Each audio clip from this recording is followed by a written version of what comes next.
Thank you very much, sir. Representative Klarides of the 114th, Madam, you have the floor. Thank you, Mr. Speaker.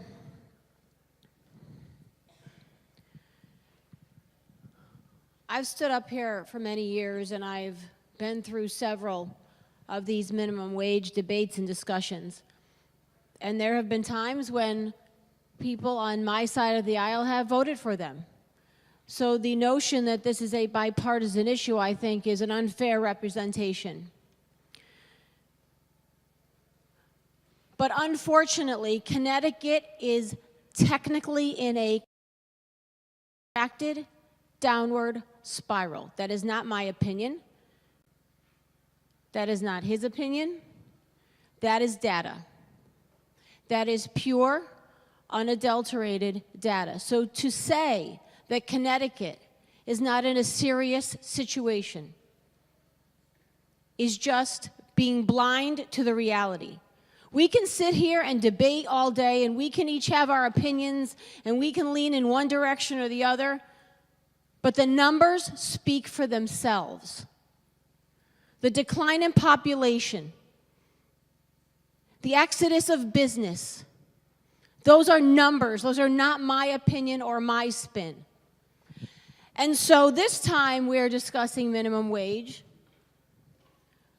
We believe that the state of Connecticut is in a different place.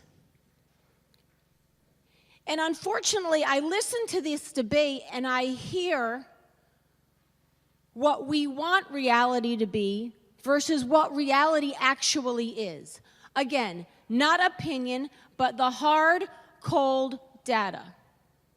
There is not one person I know that does not want people to make more money.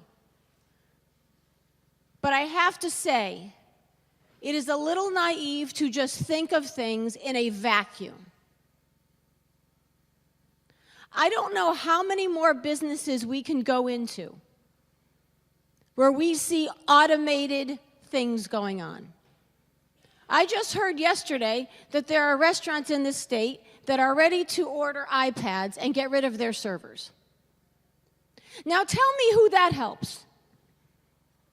Tell me how many of those single moms that have 2 jobs to support their children that helps. How many? I don't understand how we sit there and every day we see businesses closing. We see Sears close. We see Toys R Us close. We hear Bed Bath & Beyond is now closing many stores. And let's be honest, most of us in here, like everybody else out there, will sit online and order something before we take the very limited time we have in our day to get in our car and go to a parking lot and schlep around a mall because it's easier. Because we're all busy and we have a lot of things to do and we have to do it with limited time. And that's why all the malls we're talking about have open storefronts. That's why major companies that have been around for decades have closed or are thinking of closing. And what that results in is less jobs. And yes, absolutely, there are lots of reasons why businesses are closing. But I will tell you this.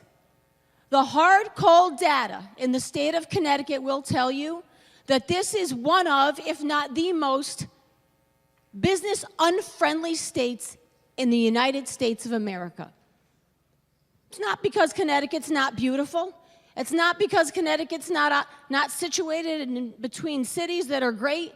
It's not because we're not near the water. Those are all the great things about Connecticut. But there's a reason it's happening. And nobody's thinking about that reason because we're focused on one item. And passing this law is going to get some people more wages, and it's going to cost a lot of people their jobs. So not only are they not going to be making $15 an hour, they're not going to be making any dollars an hour. I don't know how that takes care of the people in this state. I don't know how that takes care of the people in the good representatives district, in my district, or anybody else's in this state. And I'll tell you something that nobody probably wants me to say, but I'm going to say it anyway. 2 years ago, we were here all year. Took us till November to get a budget. And that was very difficult in a lot of ways. But it took us to November to get a budget because we had to work together to make sure there are enough votes to pass a budget. And why was that? Not because all of a sudden people felt charitable. Not because all of a sudden people decided, you know, I don't know why all these years we haven't really worked together to make a decision on all these issues. There's one reason and one reason only. There was a tie in the Senate and there's a 4-vote difference in the House. The end. And I heard one of my colleagues say today that she was very disappointed this year because 2 years ago we all worked together so well and came out with what we believe was the best product for the state.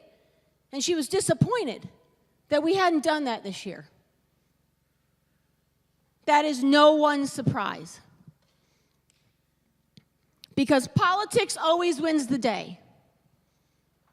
Always wins the day to the detriment of the good people in this state.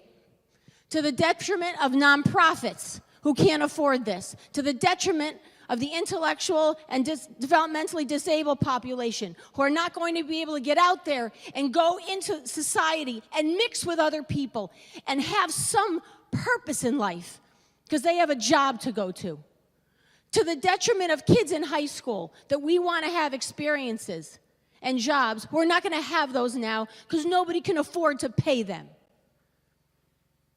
So although I completely understand the intention of this bill, and I completely respect the idea of wanting people to make more money, we are putting people out of work. We are stopping children from having experiences they should have. We are stopping a disabled population from assimilating and integrating in a place and giving them purpose in life. We stand in this building, we talk about how we're so supportive of all those groups. And then something like this that doesn't just affect the group you want to affect, but affects 20 other areas in a detrimental way, nobody thinks twice about. Nobody thinks twice about. So when one of my colleagues on the other side of the aisle today said, everyone deserves to be treated fairly, and shame on anybody who doesn't support this, to you is, everyone does deserve to be treated fairly. And to put your head down and plow through something to reach one goal when you don't seem to care how you've affected everybody else in this state is shameful. Thank you, Mr. Speaker.